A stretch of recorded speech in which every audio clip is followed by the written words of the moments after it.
Welcome to the Banker Lamp. Please enjoy the video. You start by identifying your graphics card and system details so you update the right driver. Open Device Manager or System Information.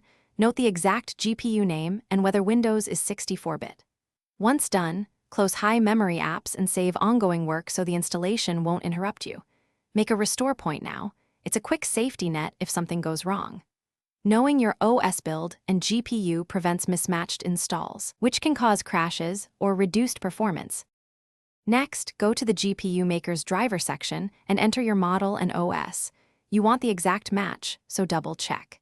You'll pick a game-ready driver for gaming or a studio driver for content creation. This affects stability and performance.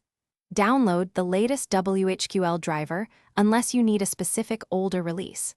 Once the file is downloaded, run the installer and choose the Clean Install option when possible. That removes leftover files and reduces conflicts. Finally, run the installer and follow prompts. Let the machine reboot as requested, because drivers need the restart to fully register.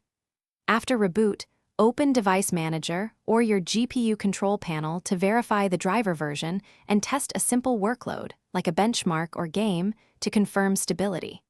If you encounter sluggishness, crashes, or artifacts, roll back the driver through Device Manager or boot to safe mode and use the vendor's Clean Uninstall tool. That one troubleshooting tip often resolves.